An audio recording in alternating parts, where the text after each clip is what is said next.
Student, हमारे सच्चिदानंद रानी channel में आप सभी लोगों का स्वागत है। कल जो यूपी बोर्ड का पेपर हुआ 2023 का पेपर इंग्लिश का, सभी प्यारे बच्चे कैसे क्वेश्चन रहा, आइए हम लोग इस पूरे पेपर को समझते हैं किस प्रकार के क्वेश्चन हैं और आपने क्या सॉल्व किया, क्या जवाब दिया। इंग्लिश क्लास 12 यूपी बोर्ड, ये 100 मार्क का ये पेपर रहा। बहुत ही अच्छा पेपर है। ये पहला सेक्शन देखिए, read the following passage carefully and answer the question. अब यहाँ से देख रहे हैं ना, कोई पैसेज दिया गया है। If we want success in any undertaking we must work steadily to the end. ये बोल रहा है कि यदि हम किसी भी अंडरटेकिंग माने ये बोल रहा है कि यदि किसी भी हम अंडरटेकिंग अर्थात कोई उपक्रम हो, कोई कारोबार हो, यदि उसमें आप सफल होना चाहते हैं तो आपको स्टेडली टू द एंड, आपको उस कार्य के अंत तक लगातार, स्टेडली माने नियमित रूप से लगातार, मस्ट वर्क अवश्य ही उस कार्य को करते रहना चाहिए। और कार्य में तमाम डिफिकल्टीज भी आएगी, लेकिन आप डिफिकल्टीज से परेशान न हो। उसी तरह से शेरिडेन का उदाहरण दिया गया कि वह जो शेरिडेन था इंग्लैंड का, उसने प्रयास किया उस पार्लियामेंट की बैठक में भाषण देने का, लेकिन असफल रहा। वो बैठ गया, सोचने लगा, वह तो डिस्कम्फीचर हो गया था, यानी कि थोड़ा असहजता, शर्मिंदगी महसूस कर रहा था। लेकिन फिर बैठा और सोचने लगा, फिर से कार्य को प्रारंभ किया और सक्सेस, सफल मिली। ये पूरा पैराग्राफ इस तरह से दिया गया है। जीवन में हमें हमेशा संघर्ष करते रहना चाहिए, लगातार डिस्करेज्ड नहीं होना चाहिए, तो निश्चित तौर पर हमें सफलता हमारे हाथ लगेगा। अब इस पर आधारित जो पहला क्वेश्चन दिया गया था कि what must be done if we want to succeed in any undertaking, किसी भी उपक्रम में, किसी भी कारोबार में यदि हम सफल होना चाहते हैं तो हमें क्या करना चाहिए। देखें, साफ यहाँ पर लिखा है कि हमें लगातार उस कार्य को करते रहना चाहिए। We must success in any undertaking, we must work study to the end, ये ही इसका आंसर हो जाएगा। सेकंड दिया है बी का पहले का, what did Sheridan do when he failed to make a speech in the parliament. जब भाषण पार्लियामेंट में जब भाषण देने में असफल रहा तो उस वक्त उसने क्या किया। तो देखिए यहाँ दिया है कि शेरिडन फेमस ऑरेटर, वह एक कुशल वक्ता था, ग्रेट, लेकिन उस वक्त भाषण न देने की वजह से वह जो है अपने आप में बहुत आहित हुआ। Failed and sat in great discomfiture, बड़े ही मुसीबत में, बड़े ही शर्मिंदगी और पराजय के साथ बैठ गया था वह। जैसे ही असफल रहा और फिर से कार्य प्रारंभ किया और उसकी सफलता हाथ लगी उसे। तो इसका वही आंसर हो जाएगा, ही सेट डाउन विथ ग्रेट डिस्कम्फीचर। सी वाला दिया है कि what did Sheridan mean she when he said that it is in me and shall come out। जब बैठ गया था तो उसके मित्रों ने, उसके दोस्तों ने बोला था, फ्रेंड ने उसके बोला था कि तुम कुशल वक्ता हो ही नहीं सकते, you could not be an orator. Orator means एक कुशल सार्वजनिक वक्ता हो नहीं सकते। लेकिन वह कहा कि इट इज इन मी, यह मेरे अंदर काबिलियत है और निश्चित तौर पर एक न दिन बाहर आएगा और मैं सफल हो जाऊंगा, ये बोला था। तो वही पूछ रहा, it is in me and shall come out, और मेरे अंदर काबिलियत है, आएगा एक न एक दिन, मैं प्रयास करता रहूँगा। तो इसका अर्थ वही है, it means he new his ability. इसका मतलब अपनी योग्यता को जानता था। And tried again and succeeded, सफल, बार बार प्रयास करता रहा, लेकिन अंततोगत्वा उसे सफलता हाथ लगी। अगला क्वेश्चन डी का पूछ रहा है कि व्हाट देखिए, what do you learn from the passage, इस पैसेज से आपको क्या सीख मिलती है। इस पैसेज से हमें तो यही सीख मिलती है कि हमें संघर्ष करते रहना चाहिए, मुसीबतों से तनिक भी trouble, we should not trouble from any difficulties, we should believe our self, our ability, अपनी योग्यता पर विश्वास करना चाहिए। वी शुड नॉट डिस्करेज, हतोत्साहित नहीं होना चाहिए। निश्चित तौर पर आई शैल गेट सक्सेस। अगला क्वेश्चन दिया है कि which word in the passage means embarrassment। embarrassment का मतलब होता है, देखिए, शर्मिंदगी होना, लज्जित होना। इस पैसेज में जो आया था डिस्कम्फीचर, उसके माने भी शर्मिंदगी या पराजय होना होता है। डिस्कम्फीचर जो दिया था, देखिए आगे दिया है, which word in the passage is the opposite of lazy। Leslie माने होता है आलसी, सुस्त। तो इसका जो अपोजिट होगा, यह देखिए दिया है परसुएसिव ऑरेटर। तो परसुएसिव का मतलब होता है कि अंदर से उत्प्रेरित होना, पावरफुल हो जाना, तो उसका आंसर होगा परसुएसिव। नेक्स्ट क्वेश्चन पूछा जा रहा है कि what do you mean by the phrase proved to be prophetic. Prophetic माने होता है पैगंबर या दिव्य चीज। तो आप यह जो फ्रेज दिया गया प्रूव्ड टू बी प्रोफेटिक यानी कि भविष्यवाणी साबित हो जाना किसी कार्य के लिए, इसका अर्थ क्या होगा? तो इसका देखिए अर्थ यही होगा कि something that did actually happens letter.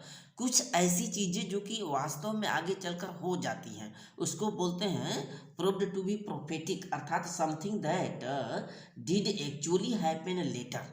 तो ये आपके पहले क्वेश्चन पर आधारित क्वेश्चन थे, अनसीन पैसेज पर आधारित। अब देखिए सेक्शन सी, यहाँ से क्या क्वेश्चन आया हुआ है। राइट एनी आर्टिकल ऐसे पूछ रहा था, did India succeed in dealing with the pandemic.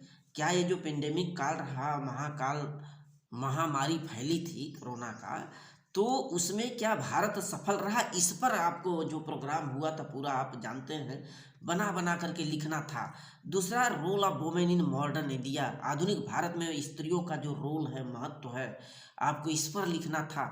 अगला है journalism and it's work in a democratic setup, यानी कि जो पत्रकारिता होती है, जर्नलिज्म पत्रकारिता और एक लोकतांत्रिक व्यवस्था में इसका जो वर्क है, इसका काम है, उस पर आपको लिखना था पत्रकारिता के बारे में। बहुत ही इंपॉर्टेंट थे, अच्छे थे। तीसरा क्वेश्चन देखिए, write a letter to the younger brother warning him against some his undesirable accompanies. तो यहाँ पर पूछा जा रहा है कि अपने उस छोटे भाई को एक सचेत देते हुए उसको लेटर लिखिए कि वह रास्ते पर आ जाए। वह कुछ अवांछनीय साथियों का साथ दे रहा है, कुछ उसके साथ निकम्मे साथी भी लगे हुए हैं जिससे वह उसकी आदत खराब हो सकती है, अतः उसको सचेत करते हुए कि उनसे दूर रहे, उस पर आपको लेटर लिखना था। अथवा एक एप्लीकेशन प्रधानाचार्य को लिखना है, खास करके वार्षिक उत्सव जो माने ये गेम का वार्षिक खेल कराया जाना है, उस संदर्भ में आप अपने विद्यालय के प्रधानाचार्य को पत्र लिखें। एक एप्लीकेशन लिखना था जो कि काफी इंपॉर्टेंट था। सेक्शन सी ग्रामर देखिए, choose the correct option, answer the following. A selfish person who always think of himself is called. एक स्वार्थी व्यक्ति जो हमेशा अपना सोचता है उसको इगोइस्ट बोलते हैं। इगोइस्ट का मतलब ही होता है स्वार्थीपन। दूसरा दिया था the phrase to hail from means, to hail from का मतलब होता है कि किसी को बुलाना, बुलावा देना। ये थर्ड वाला विकल्प टू कॉल फ्रॉम, ये राइट हो जाता यदि किए होंगे। चौथे का see the synonym of derogatory पूछ रहा है। साइनोनिम, डेरोगेटरी का मतलब होता है अपमानजनक, शर्मिंदगा, अपमानजनक, जिसका आंसर होगा डिफेमेटरी। डिफेमेटरी माने भी होता है अपमान। क्वेश्चन डी देखिए, unless you will not work hard you will not succeed. इसमें क्या मिस्टेकिंग किया गया है, क्या एरर है, कौन सी त्रुटि है? देखिए यहाँ पर बोल रहा है कि यदि आप कठिन परिश्रम नहीं करेंगे तो सफलता भी आपको नहीं प्राप्त होगी, नहीं मिलेगी। यहाँ पर अनलेस तो लगाया है, देख रहे हैं ना, निगेटिव चीज यहाँ लगा दिया, विल नॉट यहाँ लगा दिया। एक ही सेंटेंस में दो निगेटिव चीज, ये जो है गलत है। यहाँ से सिर्फ विल नॉट हटाइए, सही हो जाएगा। इसका आंसर क्या होगा? Unless you work hard you will not succeed. Unless you work hard comma you will not succeed. Will not यहाँ से हटाइए, ये वाला आपका विकल्प राइट होगा। अगला क्वेश्चन एंटोनिम पूछ रहा है सेवेज। सेवेज माने असभ्य होता है, सिविलाइज्ड माने सभ्य होता है, ये चौथा सही होगा। Change any one of the following into indirect. देखिए काफी इंपॉर्टेंट इनडायरेक्ट आया हुआ है। लिख रहा है कि Priya said to the teacher sir I could not do my work yesterday. तो यह जो सेंटेंस है ये असर्टिव यानी आपका कथनी सेंटेंस लग रहा है। तो प्रिया टोल्ड हो जाएगा यहाँ पर, Priya told the teacher, sir को हटाइए, that she could not do her work the previous day. दूसरा का दिया can you tell me the way to the station, क्या मुझे बता सकते हो रास्ता स्टेशन जाने का। Said the traveller to the old man, वह ट्रेवलर ने ओल्ड मैन से बोला। तो ये आपका इंट्रोगेटिव है, क्या हो जाएगा? The traveller asked the old man if, लगाइए if he could tell him the way to the station. फिर अगला क्वेश्चन है कि सिंथेसिस करना था, कंबाइन, इसको सिंपल सेंटेंस में बदलना। I will finish the work in time, पहला sentence, I am sure, I am sure, तो मैं अपने कार्य को समय से कर लूँगा, मैं श्योर हूँ, विश्वस्त हूँ। तो ऐसा वाक्य सब्जेक्ट तो एक ही है, लेकिन दूसरे में ये जो श्योर शब्द है पहले वाक्य की कुछ न कुछ खासियत तो बता रहा है। मैं तो श्योर हूँ कि अपने काम को फिनिश कर लूँगा, तो पहले वाक्य की खासियत बता रहा है। तो इस श्योर को हम लोग एडजेक्टिव की तरह ले आएंगे, एडजेक्टिव क्या एडवर्ब की तरह प्रयोग करेंगे श्योरली करके। तो इसका आंसर क्या हो जाएगा, I will finish the work in time surely.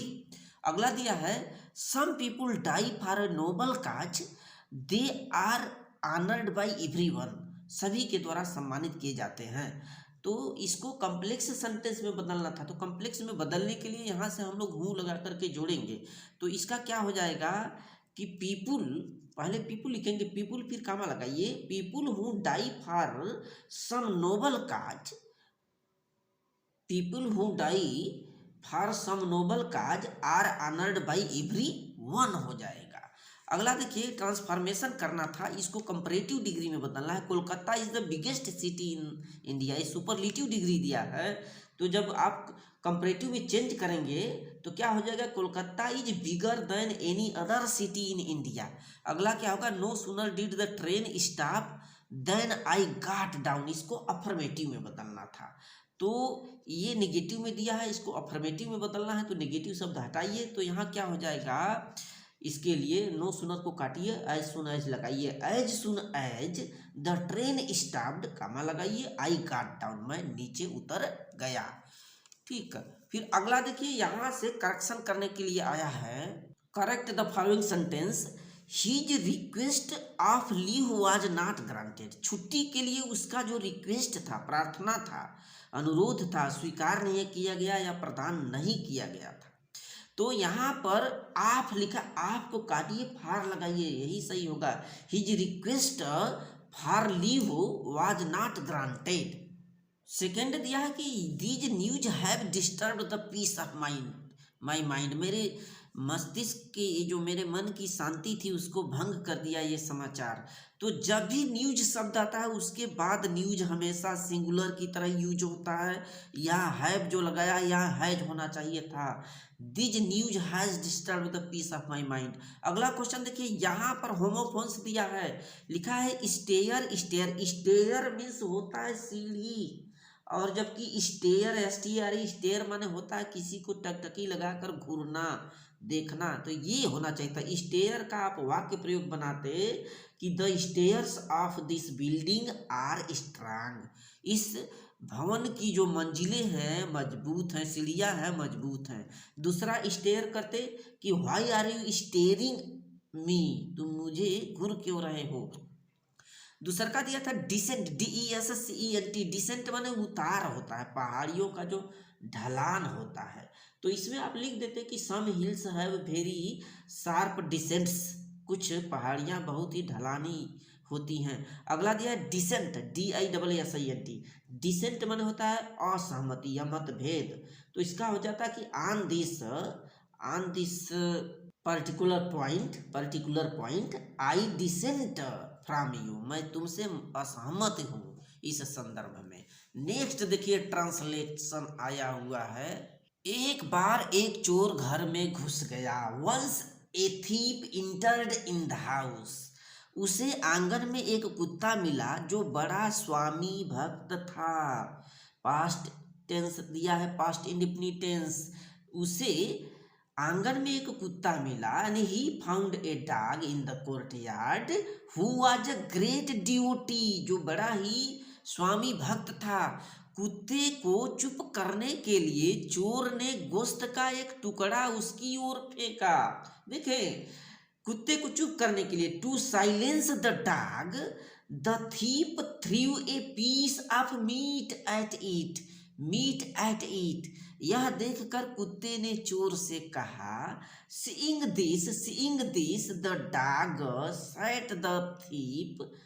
Set the thief comma inverted comma में, तुम चाहते हो कि मैं भौंकना बंद कर दूं, अर्थात you want me to stop barking और तुम मेरे मालिक के जेवर और कपड़े चुरा ले जाओ, and and you steel my masters jewelleries and clothes. You steel my masters jewellery and clothes. तुम मेरे मालिक के कपड़े और गहने चुरा ले जाओ। ऐसा कभी नहीं हो सकता, ये बोल रहा है। This can never happen. आगे बोल रहा है कि मैं ऐसा मूर्ख नहीं हूं कि तुम्हारा फेंका हुआ गोश्त मैं खाने लगूं। यानी बोल रहा है I am not stupid enough, I am not stupid enough to eat your thrown meat. तुम्हारे फेंके हुए थ्रोन मीट, मांस को, गोश्त को खाने लगूं। आगे देखिए कह रहा है, तुम इसी समय यहां से बाहर निकल जाओ। ये बोल रहा है, you get out of here right now. और क्या तुमने मुझे भी बेईमान समझ लिया है? Have you also now taken me for a cheater. बेईमान समझ लिया है। अब आपका प्रोज पोइट्री सप्लीमेंट्री यहाँ से दिया हुआ लिटरेचर है। पहला question, short question, what did mister हैमल say about the French language. पहला ही चैप्टर लास्ट लेसन का काफ़ी इंपॉर्टेंट था, हम लोगों ने बताया था हैमल ने क्या बोला था उस फ्रांसीसी भाषा के संदर्भ में। यही बोला था कि फ्रांसीसी भाषा दुनिया में सबसे मोस्ट इम्पॉर्टेंट और लॉजिकल तार्किक भाषा है, क्लियरेस्ट है। ये तो जेल के की तरह है, चाबी की तरह है। तो French language is very logical language and it is clearest language. It is like अ की फॉर अ प्रिजन। एक थाने के लिए एक की तरह होता है। अगला क्वेश्चन दिया है कि where is Seemapuri situated. Seemapuri कहाँ है? लास्ट स्प्रिंग का चैप्टर है, उसमें बताया गया कि सीमापुरी दिल्ली के आसपास है, दिल्ली के बॉर्डर पर है कहे। तो Seemapuri is situated on the periphery of Delhi. Periphery माने बॉर्डर होता है, सीमा पर, दिल्ली के सीमा पर है। But it is miles away from it, लेकिन मीलों दूर है वहां से। उसमें बताया गया है, those who live here are squatters poors, गरीब थे। और उसी में से जो मुकेश था, उसका परिवार था, बांग्लादेश से आया हुआ था 1971 में, उसी परिवार से। नेक्स्ट क्वेश्चन दिया है कि वेयर इज, अगला बी का देखें, what did Roosevelt say about the fear of death. मृत्यु के भय के बारे में रूजवेल्ट जो थे, ये आपके डीप वाटर चैप्टर का है, प्रोज का, बहुत ही इंपॉर्टेंट है। उन्होंने क्या बोला था मृत्यु के संदर्भ में? तो वहाँ पर जो डगलस था, किस तरह से he was fear with water, पानी से डरता था। और अंततो गत्वा उसकी साहस, उसकी दिलेरी, उसका विश्वास, उसकी जो दृढ़ इच्छा थी, विल पावर था, करेज था, उसे हतोत्साहित नहीं होने दिया, डिटर्मिनेशन। वो किस प्रकार से डूबती हुई उस पानी के अंदर अपने आप को बचाया। अगला क्वेश्चन दिया है कि why did the old man selling traps resort to begging and petty thieveries. Resort माने क्यों सहारा लिया था चुराने का, बेगिंग माने भीख मांगने का, भीख मांग मांग करके लेता वस्तुओं को, और पेटी थ्योरी और थोड़ा बहुत चोरी भी कर लिया था। इसका सहारा क्यों लेना पड़ा? क्योंकि जानते हो कि गरीब था, पेडलर था, गरीब था, और उसका धंधा उतना अच्छा बेनिफिट वाला था नहीं। तो इसका रीजन वही है कि his business was not specially profitable, so he had to resort to both begging and thievery. चोरी भी करना शुरू कर दिया, उधार भी मांगना शुरू कर दिया था। प्रश्न 8वां, answer any one of the following in 80 word. Mention hazard. Hazard माने खतरों का वर्णन करना। Hazard of working in the glass bangle industry, वही लास्ट स्प्रिंग का बहुत ही इंपॉर्टेंट, जहाँ पर मुकेश के परिवार और तमाम बच्चे उन फिरोजाबाद में उन चूड़ियों के बने कारखानों में, तपती भट्टियों में किस प्रकार से अपने आप को तपाते हैं और अपना जीवन खतरे में डालते हैं। ग्लास बैंगल इंडस्ट्री, चूड़ियाँ बनाने वाले फैक्ट्रियों में वो लोग वर्किंग करते हैं, उनके बारे में क्या खतरे होते थे, हेजार्ड होते थे। तो आपको पता है कि उन काली सकरी तंग भरी बदहाली मटमैली कोठरियों में हाई टेम्परेचर पर उन फैक्ट्रियों में उन बच्चों को काम करना पड़ता था। मुकेश भी उसी परिवार से था। It is illegal for the children to work there in the glass furnace at the high temperature. गैर कानूनी था, गैर कानूनी था उस हाई टेम्परेचर के सामने बच्चों का काम करना, उन तंग भरी गंध डिंगी कोठरियों में, without air and without light, बिना किसी प्रकाश के, बिना हवा के काम करना पड़ता था। उन्हीं में से वो मुकेश नामक जो बच्चा था उन्हीं में था। इसीलिए उसने तो सोचा मैं भैया ऐसा बिजनेस नहीं करूँगा जो मेरे माता पिता करते आ रहे हैं सदियों से, मैं तो मोटर मैकेनिक बनूंगा। नेक्स्ट क्वेश्चन दिया अथवा वाला, देखिए देखिए, the story the rattrap is both entertaining and philosophical. वह जो राइट रैप सेलर था, चूहेदानी विक्रेता, वह एक मनोरंजक भी था, इंटरटेनिंग भी था और दार्शनिक भी था, इसका डिस्कस करना था। जी हाँ, वो मनोरंजक भी था और दार्शनिक भी था। कई मौक़ों पर उसमें वह जो है, वह जो आयरन मास्टर था, लौह व्यापारी, जो लौह मालिक था उस फैक्ट्री का, उसका मनोरंजन भी करता था। इसीलिए तो वह उसे दावत पर अपने घर मेहमान बना करके ले गया था, जबकि वो चोरी करने वाला एक साधारण सा पेडलर। लेकिन आयरन मास्टर को लगा कि अरे मेरा लगता है पुराना वही दोस्त है ये। इस पेडलर को लोग भटकने वाला, चूहेदानी बेचने वाला, अजीबो गरीब चीज कहते रहते हैं। तो ये उसके अंदर कैरेक्टर थी और वो एक हुमावर पैदा करता था, एक हास्य पैदा करता था उसमें, साथ ही साथ एक फिलोसॉफिकल भी पैदा करता है, क्योंकि उसमें उसका स्वागत सत्कार किस प्रकार से हुआ था, इतना अपने आप को बना रखा था वहाँ पर हाव भाव में। आप मेरे चैनल पर जाकर के सारे क्वेश्चन का अवलोकन कर सकते हैं। डिस्क्रिप्शन में लिंक पड़ा हुआ है, class 12th NCERT based playlist पर जाकर के देख सकते हैं।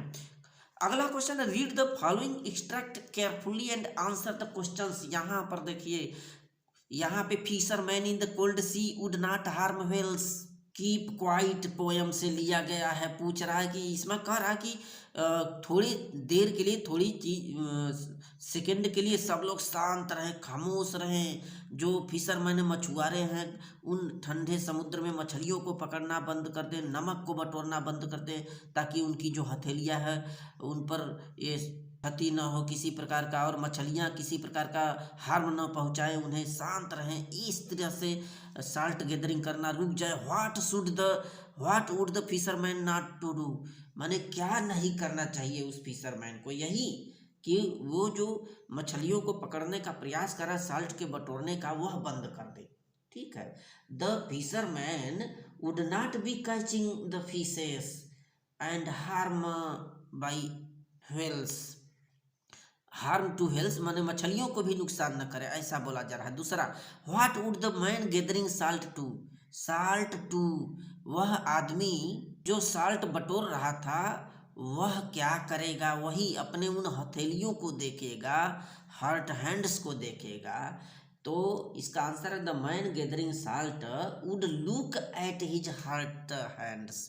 तीसरा क्वेश्चन दिया है कि what moment is the poet talking of, किस क्षण की कविता में जो पोएट है बात करता है। तो शास्त्र चाहता है कि हम लोग साइलेंस हो, उसी क्षण की बात करता है। The poet talking of a silence in this moment. अगला question, write the central idea, बहुत ही महत्वपूर्ण।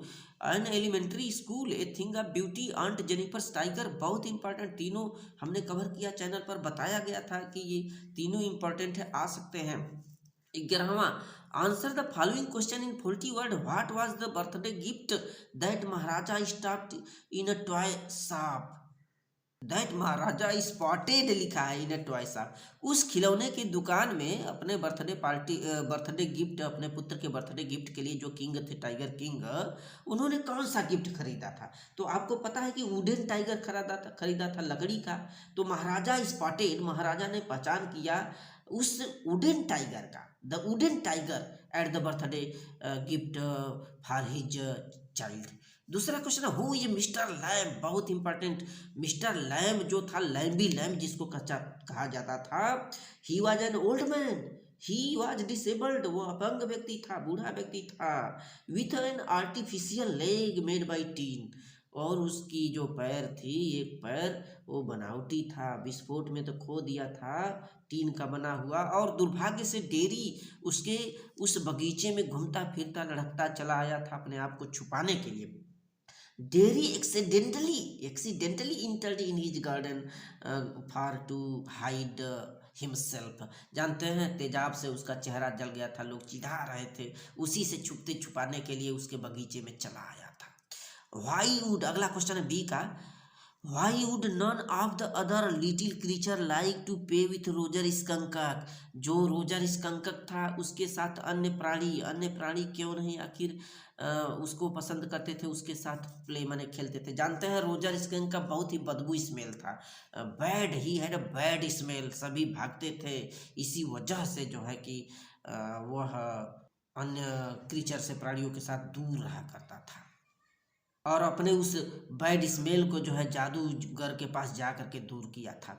अगला क्वेश्चन है, why did Sadao's father send to him America. America इसलिए भेजे क्योंकि चाहते थे मेरा जो बेटा है जाकर शल्य चिकित्सक बने, पढ़ाई करे, अच्छा करे, मेरा इकलौता पे पुत्र जो है। अगला क्वेश्चन जो है, when and how did Charlie find Sam letter. ये हमारे चैनल पर पढ़ा हुआ है, देख सकते हैं किस प्रकार से जो सैम है उसके लेटर को चार्ली ने पाया। अगला, how is the study of Antarctica useful to us. हमारे लिए किस प्रकार का अंटार्कटिका का अध्ययन करना उपयोगी है, ये भी जाकर के चेक करें। So thanks.